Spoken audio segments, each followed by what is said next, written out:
안녕하십니까. 학구제 학당입니다. 벌써 44회 시험을 치른 지 달을 넘겼습니다. 4월입니다. 이제 슬슬 꽃도 피고 그러죠. 다음 달 중순, 즉 5월 중순에 이제 1차 시험 발표가 나고 6월이면은 이제 모든 학원들이 개강을 할 겁니다.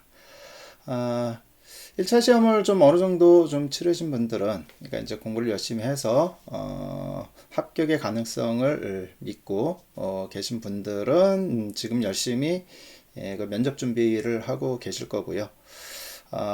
일단, 깔끔하게 내년을 준비하시는 분들 같은 경우에는 좀 가벼운 마음으로 지금 시간을 보내고 계실 겁니다. 그런데 이제 공부를 어느 정도 했지만은, 먼저 합격하기는 좀 애매하신 분들 같은 경우에, 지금 이 시간이 애매할 수가 있는데, 면접 준비를 하시기를 좀 추천을 합니다. 이 면접 준비라고 해서, 이게 뭐 1차 시험하고 전혀 동떨어진 건 아니고요. 우리가 공부한 것들에 대해서, 그러니까 말로 조근조근 설명을 하는 게 이제 그 면접인 거죠. 예. 구조에 대해서 설명하고, 그 다음에 이제 뭐 부재, 시공에 대해서, 또 이제 건축사에 대해서도 설명하는 게 바로 면접 시험입니다. 그리고 1차 시험 준비할 때도 시험 공부에 이제 마지막 단계쯤 접어들게 되면은 이제 자기가 정리하고 숙지하고 한 내용들에 대해서 누구한테 설명하듯이 연습하는 공부를 대체로 좀 하게 됩니다. 그게 좀 꼭 필요하죠. 왜 그러냐 하면은, 이게 막 말로 설명을 하다 보면, 격가지들이 들어오고, 목차가 안 맞고, 이게 좀 깔끔하지 않은 경우가 있어요. 이게 이제 설명이 생각보다 쉽지 않다라는 거예요. 그 말은 뭐냐면, 내가 뭐, 어떤 주제에 대해서 알지만은 제대로 모른다는 겁니다. 그죠? 그래서 이제 그 마지막 단계 공부가 어느 정도 됐을 때는 이제 누구 붙잡고 설명을 해주면서 공부를 하는 게 제일 좋기는 한데, 그 남을 붙잡고 공부할 수는 없죠. 그래서 이제 자기 자신에게 이렇게 말을 하듯이 질문을 던지고 답을 하면서 공부를 하게 됩니다. 뭐 예를 들면은 중증의 구조적 분류법에 대해서 이제 스스로한테 묻고, 뭐 첫 번째, 일단 구조적으로 각 층이 별개의 구조냐, 뭐 일체의 구조냐, 두 번째, 세 번째, 뭐 이런 식으로 이제 정리를 해가면서 설명을 하는 거죠. 그럴 때 이게 마음의 소리로 해야 되는데, 이게, 그게 이제 그 말로 나오면 이제 옆에 사람들이 좀 약간 좀 이상하게 쳐다보는 거고, 그죠? 예. 그리고 이제 그 말이 이제 나오진 않아도 입이 이제 오물오물오물 하면서 이제 이렇게, 보통 이렇게 공부를 합니다. 예. 그런 과정을 거쳐면은 좋은 점이 뭐냐면은, 어떤 식으로 같은 주제여도 약간 시각을 틀어서 질문을 했을 때, 이제 그 면접뿐만이 아니라 1차 시험도 마찬가지죠. 그렇게 이제 문제가 나왔을 때도 응용을 해서 자기가 목차를 살짝 변형해서 구성을 하고 답을 쓸 수가 있습니다. 그래서 이렇게 논리적으로 설명할 수 있는 힘을 기르는 게 상당히 중요합니다. 그렇기 때문에 이제 그 약간 애매하신 분들, 지금 이제 1차 면접 준비를 하면서 그런 방식의 이제 공부를 하시는 것들을 한번 이제 추천을 드립니다.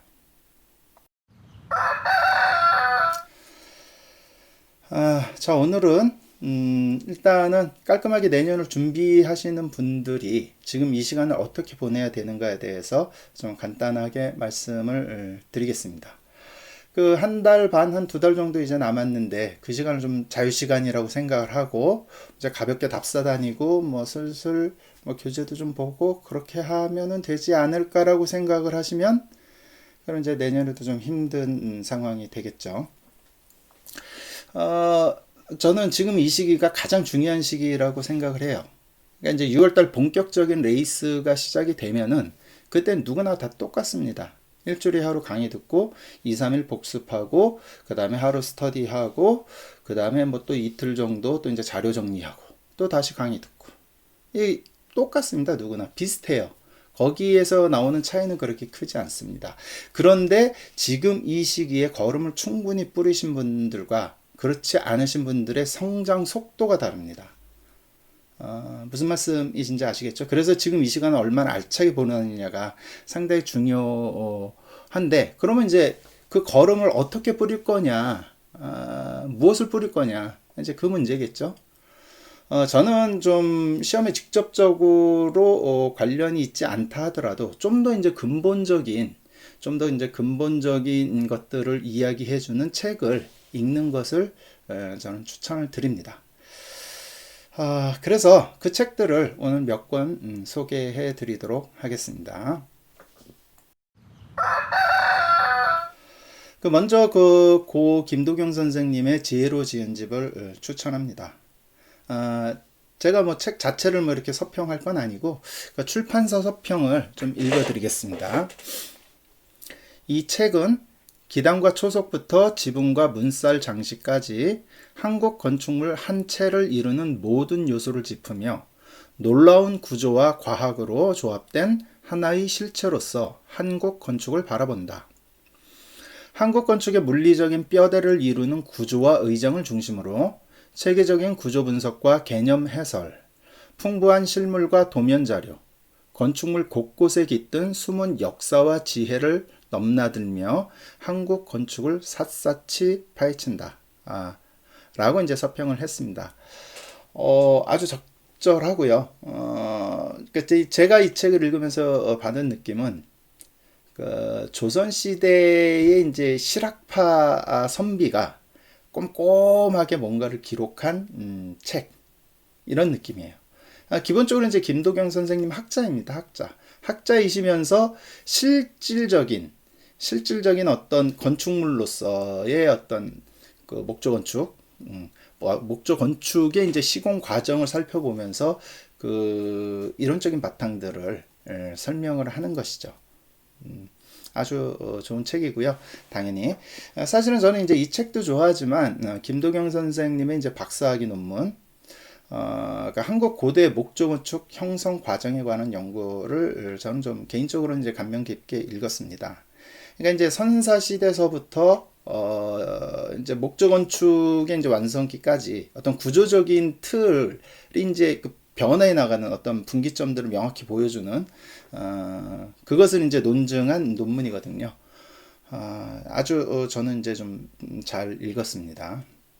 근데 이제 이 논문까지는 뭐 여러분들께 읽으라고 이제 권하기는 좀 힘들고, 아까 이제 지혜로 지은 집, 그거는 좀 반드시 좀 읽으시기를 좀 바랍니다.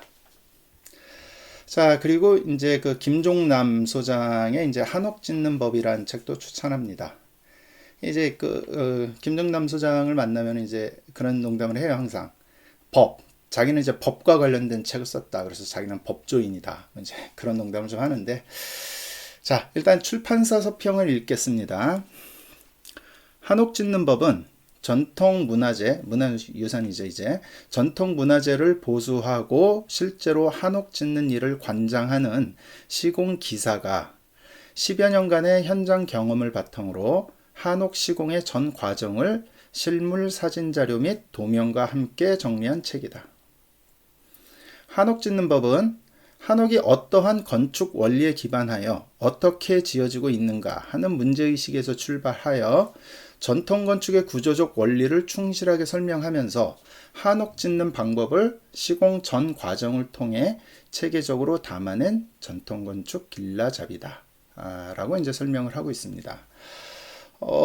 책 곳곳에 그 현장 냄새가 되게 풀풀 나는 그런 책입니다. 그런데 이제 단순히 어떤 시공 과정을 나열하는 게 아니라 그 과정과 과정 속에 이제 유기적인 과정 속, 그 다음에 이제 각 부분에 담긴 의미, 또, 왜 그렇게 해야 되는지라는 이제 질문을 던지고 그 근거를 객관적으로 추적하는 과정은 무시하지 않았습니다. 그래서 이제 나름의 이제 상당히 깊이가 있는 책이고요. 그렇게 보면 이제 좀 흐름이 지혜로 지은 집과 이제 한옥 짓는 법이 되게 좀 비슷하긴 한데요. 이제 약간 관점이 다른 거죠. 학자적인 관점에서 이제 그 정리한 책과 현장 기사로서 쓴 책. 그래서 이제 이 시험을 준비하시는 분들한테는 이 두 책을 모두 추천을 합니다. 그 다음에 이제 조금 공부가 되신 분들이라고 하면은 그 정현상 교수님의 한국 전통 목조 건축의 결구법 이런 책도 좀 읽기를 좀 권합니다. 그러니까 이제 목조 건축에서 이제 구조라는 게 결국 이제 그 목부제들 간의 결고를 통해서 실현이 되겠죠. 그죠?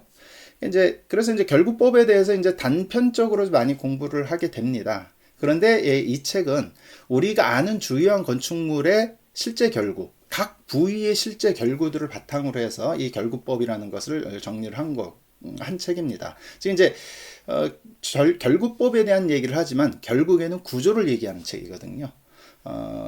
시험 공부에서도 이제 상당히 도움이 많은 책입니다. 꼭 추천드립니다.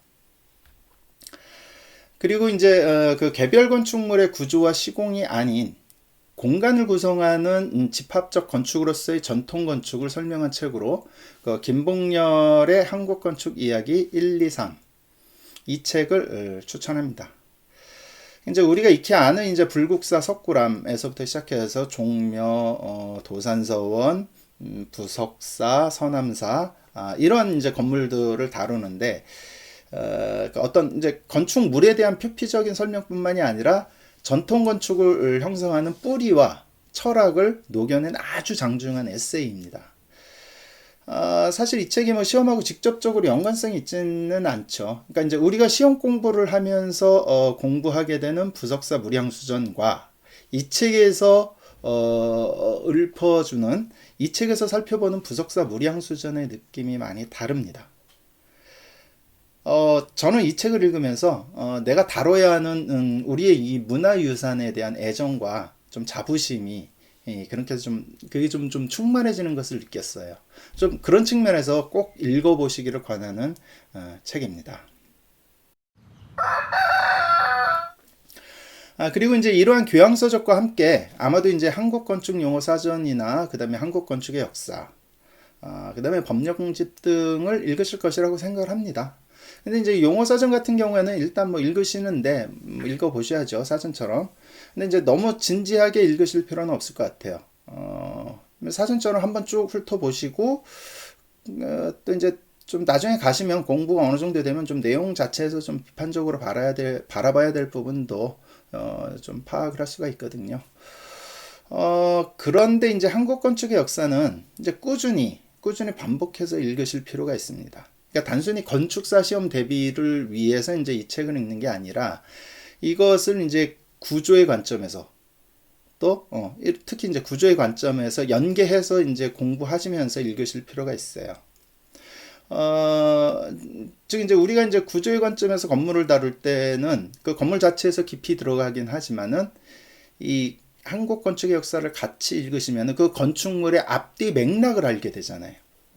그죠? 그래서 이제 이 전반적인 흐름을 자신이 이제 여러분들이 이제 그것을 찾아 나갈 수가 있습니다. 그래서 이 한국 건축의 역사는 이제 좀 다양한 관점에서 이제 읽기를 권하시고요. 그러니까 반복해서 읽다 보면 그 관점도 변하고 내가 이해하고 있는 어떤 깊이가 달라지는 것을 스스로 느끼실 수가 있을 겁니다.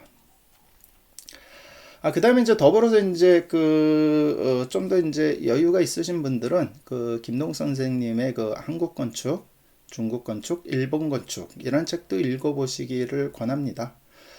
사실 이 책은 예전에는 이제 면접 준비하시는 분들이 좀 읽었었어요. 이 관련된 내용의 문제가 좀 나오긴 하거든요. 그런데 이제 요즘에는 이 면접 시험이 좀 약간 이상하게 흘러가가지고 뭐 그런 책을 읽을 여유와 필요성과 여유가 없게 좀 면접 시험이 흘러가서 좀 안타깝긴 합니다. 그래도 이제 좀 어느 정도 공부가 되신 분들은 계속 확장해서 여러 가지 책을 읽는 것을 저는 권합니다. 특히 이 시기에.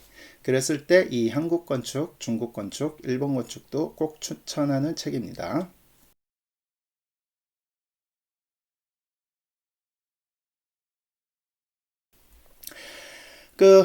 이 정도 읽으시다 보면은 개강을 할 거고요.